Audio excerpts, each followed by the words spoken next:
Welcome back, all you Fabricans and Fleshbags, to the super, not funny show reviews. Today we're going to be reviewing Raised by Wolves Season 2, Episode 3, titled Good Creatures, and it's coming to you from HBO Max. So, was it good? Was it bad? And should you be watching? Episode 3 of Raised by Wolves does something I didn't think was going to be possible, which was actually make an episode that I liked. Yes, that's right. I've been down on this show, as you know from the previous review, but I have to say this is actually a fairly good episode. So let's get into it, shall we? There's a lot going on. Straight up, this whole show it is slow walk. It's a slow walk. It wants to plod along. I swear they are trying to do every episode to equal one day within the lives of these people. One single day, like successive day.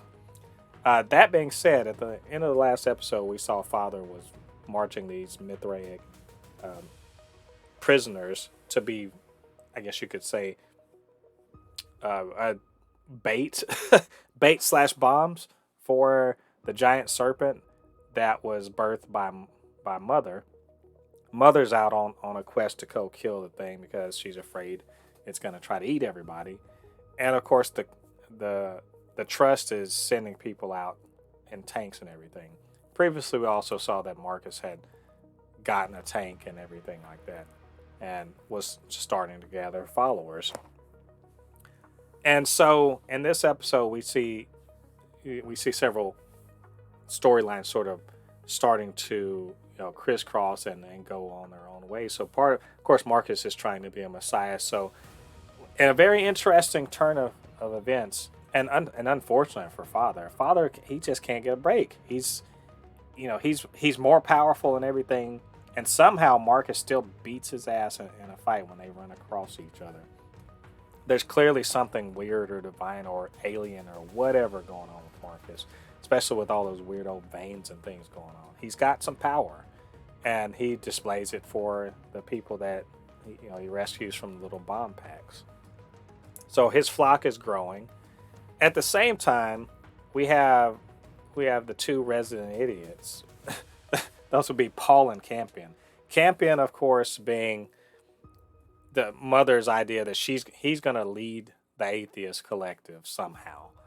And he's got Paul in his ear telling him to do stupid things. So it's two dumbass little boys with limited understanding or sense or wisdom or whatever you want to call it, just sort of telling each other, advising each other on what the hell to do. And what the hell to do seems to be doing dumb crap. But they do find where Marcus's lair is, and Campion seems to be having the hots for a little android girl. And I think as much as I want to be like, that's so stupid, to be honest, it's actually revealing something about his character, that Campion seems to not have adopted the complete trust of androids that maybe the Mithraics had at some point, but he also doesn't have the aversion to them, and he maybe even sees them as actual people, probably because he was raised by androids. And so they try to go back and find some more about it and confront Marcus. Additionally, we have, with Father having been sort of emasculated by Marcus, feeling sort of out of sorts with himself, but also discovering, oddly enough, that this little weirdo millions-year-old android that he's putting together, surprise, surprise, can somehow use his little fuel blood that he leaks.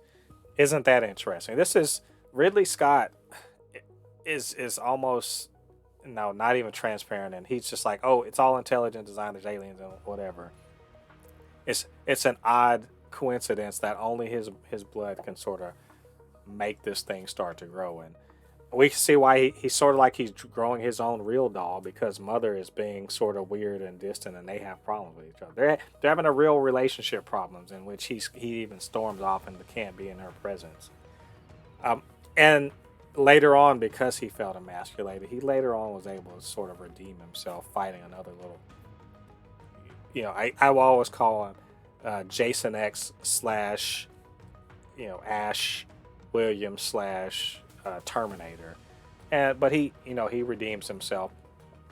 What I do like about all of that little bit was the fact that the other little Mithraic kids still sort of looked to him as a real parent, even though he was clearly going to probably murder some Mithraic prisoners, and he's sort of getting respect and also love, if you the closer thing from the kids, especially when he goes and he beats up that android.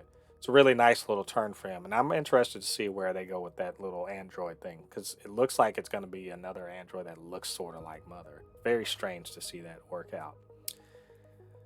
And speaking of Mother, she's got her own little thing. She with the collective, not the collective, the trust permission goes up to try to find her offspring. And of course we know it's a biomechanical whatever. We don't know what implanted it into her. I'm gonna assume, let's just say it's whatever this god species is that Ridley Scott really wants to push in the background here. It would only make sense because of the way, if you watched Alien Covenant Prometheus, he definitely was pushing on the whole god species or something that's doing some strange things. But either way, Serpent turns out to be okay. Doesn't want to eat people, just want to eat some melons, and is also clearly thinks of Mother as actual Mother. And there's some sense that maybe he'll compete for it, or it'll compete for her attention and affection from Campion, who's clearly the son that Mother actually gives a shit about. So, but all the way around, it's interesting to see what's going on between them. What is going on with Marcus? Where's his power coming from? Will they ever be able to ride the serpent like it's a freaking dragon in Shang-Chi? And are Mother and Father going to divorce? We'll see. She might not be so happy when she sees there's a new female android just hugged up on her man. So all that going on. Plus Sue is just sort of hanging around and with an idea that flying serpent is definitely from Mother. Will she be able to get to the bottom of that? All these questions, these are all relevant questions, all interesting questions. So all the way around, as much as plotting and as slow as this thing wants to go, mostly an interesting episode, and I actually will say I recommend it. It's pretty good. So those are my thoughts on the third episode of season 2 of Raised by Wolves. What did you guys think about the episode, and what did you think about what I had to say?